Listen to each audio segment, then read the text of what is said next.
لا حول ولا قوة إلا بالله العلي العظيم. أعوذ بالله من الشيطان الرجيم. بسم الله الرحمن الرحيم. الحمد لله رب العالمين، والصلاة والسلام على أشرف الأنبياء والمرسلين وعلى آله الطيبين الطاهرين. رب اشرح لي صدري ويسر لي أمري واحلل عقدة من لساني يفقهوا قولي. اللهم صل على محمد وآل محمد وعجل فرجهم. معزز سامعین، السلام علیکم. آج کی ہماری تقریر کے دو موضوعات ہیں. پہلا موضوع ہے سا و مد، اور دوسرا موضوع ہے رائے و قیاس. سا اور مد حضرت کے زمانے میں چیزوں کے وزن اور حجم کو ناپنے کے پیمانے تھے، جس طرح آج کے دور میں کلو گرام اور لیٹر وغیرہ ہیں. شریعت کے اکثر ایسے احکام ہیں جن کے نفاذ کے لیے سا اور مد کا استعمال کیا جاتا ہے، مثلا فطرہ اور کفارہ وغیرہ نکالنے کے لیے. حضرت صلی اللہ علیہ وسلم نے ان پیمانوں کی مقدار مقرر کی تھی اور اللہ تعالیٰ سے دعا فرمائی تھی کہ وہ ان میں برکت عطا کرے. حضرت کے بعد بنی امیہ کے دور خلافت میں ان پیمانوں میں تبدیلی کر دی گئی. اس کے متعلق صحیح بخاری کی یہ دو حدیثیں ملاحظہ کریں. پہلی حدیث ہے، ہم سے عثمان ابن ابی شیبہ نے بیان کیا، کہا ہم سے قاسم ابن مالک مزنی نے، کہا ہم سے جعید ابن عبد الرحمن نے، انہوں نے صاحب ابن یزید سے، انہوں نے کہا حضرت صلی اللہ علیہ وسلم کے زمانے میں سا اس وقت کے ایک مد اور تہائی مد کا تھا. پھر عمر ابن عبدالعزیز کے زمانے میں سا بڑھ گیا. اس کا حوالہ ہے کتاب الایمان، باب سا المدینہ و مد النبی، جلد سوم، صفحہ 675، حدیث نمبر 1617. دوسری روایت ہے، ہم سے منظر بن ولید جارودی نے بیان کیا، کہا ہم سے ابو قتیبہ سلم شعیری نے، کہا ہم سے امام مالک نے، انہوں نے نافع سے، انہوں نے کہا عبداللہ ابن عمر فطرے کا صدقہ حضرت صلی اللہ علیہ وسلم کے مد سے نکالا کرتے، جو ایک رطل اور تہائی رطل کا ہوتا ہے، یعنی اگلے زمانے کا مد، اور قسم کے کفارے میں بھی اسی مد کے حساب سے. ابو قتیبہ نے اسی سند سے کہا، امام مالک نے کہا ہمارا یعنی مدینے والوں کا مد تمہارے مد سے بڑا ہے، یعنی بنی امیہ کے مد سے، اور ہم تو اسی مد کو افضل جانتے ہیں جو حضرت صلی اللہ علیہ وسلم کا مد تھا. اور امام مالک نے مجھ سے کہا اگر فرض کرو ایک اور حاکم آئے اور حضرت صلی اللہ علیہ وسلم کے مد سے بھی چھوٹا مد جاری کرے تو تم صدقہ فطرہ اور کفارہ وغیرہ کس مد کے حساب سے دو گے؟ میں نے کہا ہم حضرت صلی اللہ علیہ وسلم کے مد سے دیں گے. انہوں نے کہا آخر تم لوٹ پھیر کر حضرت صلی اللہ علیہ وسلم کے مد پر آئے تو اب بھی اسی مد کا حساب رکھو، بنی امیہ سے تم کو کیا غرض، ان کا مد کیوں لیتے ہو؟ اس کا حوالہ ہے کتاب الایمان، باب سا المدینہ و مد النبی، جلد سوم، صفحہ 675، حدیث نمبر 1618. سامعین اکرام، پہلی حدیث میں ہم نے دیکھا کہ اس بات کا صراحت کے ساتھ ذکر ہے کہ عمر ابن عبدالعزیز جو خلفائے بنی امیہ میں سے تھے، ان کے زمانے میں سا بڑھ گیا. صاحب ابن یزید کہتے ہیں کہ حضرت کے زمانے میں سا ان کے وقت کے ایک اور تہائی مد کے برابر تھا. دوسری روایت میں امام مالک کی زبانی اس بات کی صراحت ہے کہ بنی امیہ نے حضرت کے مد میں بھی کمی کی تھی. چنانچہ وہ فرماتے تھے کہ ہمارا یعنی مدینے والوں کا مد تمہارے یعنی بنی امیہ کے مد سے بڑا ہے۔ اسی لیے حضرت عبداللہ ابن عمر فطرہ اور کفارہ وغیرہ حضرت کے زمانے کے سا اور مد کے حساب سے نکالا کرتے تھے۔ امام مالک نے راوی سے پوچھا، فرض کرو ایک اور حاکم آئے اور حضرت کے مد سے بھی کم اور چھوٹا مد جاری کرے، تو تم کس مد کے حساب سے فطرہ اور کفارہ وغیرہ نکالو گے؟ اس نے جواب دیا حضرت کے مد کے حساب سے۔ تو امام مالک نے جواب دیا، پھر تمہیں بنی امیہ کے مد سے کیا غرض؟ سامعین، صحیح بخاری کی ان دونوں احادیث سے ثابت ہوا کہ خلفائے بنی امیہ نے حضرت کے سا اور مد میں تبدیلی اور کمی و بیشی کی تھی۔ اس تبدیلی کی وجہ سے شریعت میں فطرہ اور کفارہ وغیرہ نکالنے کی جتنی مقدار ضروری تھی اس سے کم یا زیادہ نکالا جانے لگا، جس کی وجہ سے وہ باطل اور غیر مقبول قرار پائے۔ یہ تبدیلی شریعت میں تبدیلی کے مترادف تھی۔ حضرت جو شریعت چھوڑ کر گئے تھے اس میں تغیر و تبدل کا حق کسی کو نہیں۔ حلال محمد قیامت تک حلال اور حرام محمد صلی اللہ علیہ وسلم قیامت تک حرام ہے۔ حضرت کے بعد اللہ تعالیٰ نے سلسلہ خلافت و امامت شریعت کی حفاظت اور تشریح و توضیح کے لیے مقرر فرمایا تھا۔ جو سلسلہ خلافت اپنے ان بنیادی مقاصد کو پورا کرنے کے بجائے ان کے خلاف کام کرے اور شریعت کی حفاظت کے بجائے پامالی اور شریعت کی توضیح و تشریح کی بجائے ترمیم و تنسیخ کرے، وہ کیسے صحیح ہو سکتا اور اس کو ماننے والے کس طرح حق پر ہو سکتے ہیں؟ سامعین کرام، دوسرا موضوع ہے رائے و قیاس۔ رائے و قیاس یعنی اپنے گمان سے ایسا فتویٰ دینا جس کی قرآن و حدیث میں کوئی دلیل نہ ہو۔ شریعت میں رائے اور قیاس کی شدید مذمت وارد ہوئی ہے۔ قرآن مجید میں اکثر ایسی آیتیں ہیں جن میں اپنی رائے سے حکم کرنے سے منع کیا گیا ہے، اور احادیث نبوی میں بھی قیاس سے بچے رہنے کی سخت تاکید کی گئی ہے۔ صحیح بخاری کی یہ حدیث ملاحظہ کریں، باب فرائض کا علم سکھانا، اور عقبہ بن عامر نے کہا، دین کا علم سیکھو اس سے پہلے کہ اٹکل کرنے والے پیدا ہوں، یعنی جو رائے اور قیاس سے فتویٰ دیں حدیث قرآن سے جاہل ہوں۔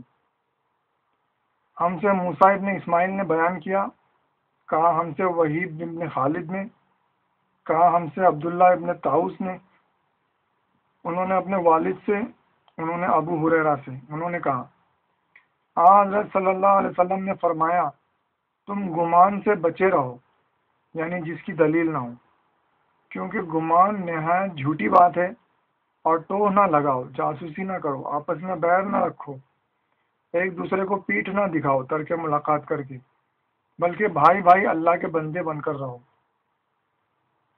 اس کا حوالہ ہے کتاب الفرائض، باب تعلیم الفرائض، جلد سوم، صفحہ 681، باب نمبر 915، حدیث نمبر 1631۔ سامعین اکرام، یہ حدیث کتاب الفرائض باب تعلیم الفرائض کے ذیل میں درج کی گئی ہے۔ اس حدیث کے باب میں عقبہ بن عامر کا قول درج ہے کہ دین کا علم سیکھو اس سے پہلے کہ اٹکل کرنے والے پیدا ہوں، یعنی وہ لوگ جو اپنی رائے اور قیاس سے فتویٰ دیں حدیث قرآن سے جاہل ہوں۔ اس قول سے ثابت ہوا کہ وہ لوگ جو اپنی رائے اور قیاس سے فتویٰ دیتے ہیں دراصل اٹکل کرتے ہیں، اور ان کے فتوے شریعت حقہ کے احکام نہیں، اور نہ ہی ان کا شمار علم دین میں کیا جا سکتا ہے۔ مزید یہ کہ رائے اور قیاس سے وہی لوگ فتویٰ دیتے ہیں جو قرآن و حدیث سے جاہل ہوں، ورنہ کوئی خوش قطر ایسا نہیں جس کا ذکر کتاب مبین میں نہ ہو، مگر اس کی تعویل سوائے اللہ اور ان لوگوں کے جو علم میں راسخ ہیں اور کوئی نہیں جانتا۔ چنانچہ قرآن مجید سے تمام مسائل کا حل وہی دریافت کر سکتا ہے جس کے پاس علم الکتاب یعنی کل کتاب کا علم ہو۔ حدیث نبوی کے شہر میں بھی اپنی مطلوبہ جگہ وہی تلاش کر سکتا ہے جو اس شہر کا دروازہ ہو، یا وہ لوگ جو اس کی نسل میں ہوں اور جن کے پاس تمام علوم سینہ بہ سینہ نسل در نسل بطور وراثت پہنچے ہوں۔ سامعین، اس حدیث میں ہم نے دیکھا کہ حضرت صلی اللہ علیہ وآلہ وسلم نے ارشاد فرمایا، تم گمان سے بچے رہو جس کی کوئی دلیل نہ ہو، کیونکہ گمان نہایت جھوٹی بات ہے۔ اس حدیث سے ثابت ہوا کہ وہ لوگ جو اپنی رائے اور قیاس سے ایسے فتوے دیتے ہیں جن کی کوئی دلیل قرآن و حدیث میں موجود نہ ہو، دراصل سب سے زیادہ جھوٹی بات کہتے ہیں، کیونکہ وہ جھوٹ کو اللہ اور رسول کی طرف منسوب کر کے بطور حکم شرعی لوگوں کے سامنے پیش کرتے ہیں۔ بہرحال صحیح بخاری کی اس حدیث سے ثابت ہوا کہ اپنی رائے اور قیاس سے دیے گئے فتوے علم دین نہیں بلکہ اٹکل پچو ہیں جن کا قرآن و حدیث سے کوئی تعلق نہیں، اور حضرت کے بقول سب سے زیادہ جھوٹی باتیں ہیں جن سے بچے رہنے کی آپ نے سخت تاکید فرمائی تھی۔ مگر افسوس، حضرت صلی اللہ علیہ وآلہ وسلم کی اتنی صریح تاکید کے باوجود ملت اسلامیہ میں ایسے فقیہ و مجتہد گزرے جو قیاس کرنے والوں کے سردار اور امام الرائے کہلائے۔ تاریخ اسلام میں امام اعظم حضرت ابو حنیفہ اپنی رائے اور قیاس سے فتویٰ دینے میں سب سے زیادہ مشہور ہیں۔ حالانکہ کہا تو یہ جاتا ہے کہ اول من قاس الشیطان، یعنی سب سے پہلے جس نے قیاس کیا وہ شیطان تھا، کیونکہ اس نے اپنے آگ سے بنے ہونے کو حضرت آدم علیہ السلام کی خاک سے بنے ہونے سے برتر قیاس کیا، مگر اسے مزید رائے اور قیاس سے فتوے دینے کی مہلت نہ ملی اور فوراً راندہ بارگاہ کر دیا گیا۔ امام ابو حنیفہ کا اس میں گرامی نعمان تھا، مگر آپ کی کنیت ابو حنیفہ سے زیادہ مشہور ہے۔ امام ابو حنیفہ نے تقریباً 2 سال ہم شیعوں کے چھٹے امام حضرت امام جعفر صادق علیہ السلام کی شاگردی کا شرف حاصل کیا، جس کے متعلق آپ فخریہ کہا کرتے تھے، لولا السنتان لہلک النعمان، یعنی اگر یہ 2 سال نہ ہوتے تو نعمان ہلاک ہو جاتا۔ امام جعفر صادق علیہ السلام سے 2 سال درس و تدریس حاصل کرنے کے بعد جب ابو حنیفہ کو علوم دینیہ میں دسترس حاصل ہو گئی تو انہوں نے بہت سے مسائل میں قرآن و حدیث سے اختلاف کرتے ہوئے اپنا الگ رائے اور قیاس پر مبنی مکتبہ فکر قائم کیا۔ چنانچہ تاریخ میں یہ واقعہ کافی مشہور ہے کہ ایک بار امام ابو حنیفہ درس دے رہے تھے۔ اپنے درس میں انہوں نے 3 باتیں کہیں۔ ایک تو انہوں نے کہا کہ اگر کوئی شے موجود ہے تو اسے دکھائی بھی دینا چاہیے، چنانچہ خداوند متعال دنیا میں نہیں تو آخرت میں ضرور دکھائی دے گا۔ دوسرے انہوں نے کہا کہ شیطان آگ سے بنا ہے اور خداوند تعالیٰ نے اسے دوزخ کی آگ میں جلانے کا وعدہ کیا ہے، سمجھ میں نہیں آتا کہ آگ کس طرح آگ کو جلائے گی۔ تیسرے انہوں نے کہا کہ انسان بالکل مجبور ہے، جو کچھ کرتا ہے خدا کرتا ہے۔ عارف تشیع حضرت بہلول دانا وہاں سے گزر رہے تھے۔ جب انہوں نے ان باتوں کو سنا تو ایک مٹی کا ڈھیلا اٹھا کر امام ابو حنیفہ کو دے مارا۔ لوگوں نے انہیں پکڑ کر قاضی کے سامنے پیش کیا۔ بہلول دانا نے کہا انسان مٹی سے بنا ہے اور میں نے مٹی کا ہی ڈھیرا انہیں مارا تو مٹی کو مٹی سے تکلیف کیسے پہنچی؟ اگر تکلیف ہوئی اور درد ہو رہا ہے تو یہ دکھائیں وہ درد کہاں ہے، کیونکہ اگر کوئی چیز موجود ہے تو وہ دکھائی دینی چاہیے، ہمیں تو درد دکھائی نہیں دیتا۔ اور اگر سب کچھ خدا کرتا ہے تو مجھے کیوں پکڑ کر لائے ہیں؟ جائیں خدا کو پکڑ کر لائیں۔ بہرحال مختصراً یہ ہے کہ رائے اور قیاس کی شریعت میں سخت مذمت وارد ہوئی ہے۔ امام ابو حنیفہ نے اپنی رائے اور قیاس سے اتنے فتوے دیے کہ انہیں امام الرائے کا لقب عطا کیا گیا۔ مسلمانوں کا ایک گروہ ان کی پیروی کرتا ہے اور انہیں اپنا راس و رئیس مانتا ہے۔ اس گروہ کے افراد سے ہماری مؤدبانہ التماس ہے کہ وہ اپنے عقائد و اعمال کی تحقیق کر لیں کہ آیا وہ قرآن و حدیث پر مبنی ہیں یا ان کی بنیاد امام ابو حنیفہ کی رائے اور قیاس پر ہے۔ وما علینا الا البلاغ المبین والحمد للہ رب العالمین۔ والسلام علیکم ورحمۃ اللہ وبرکاتہ۔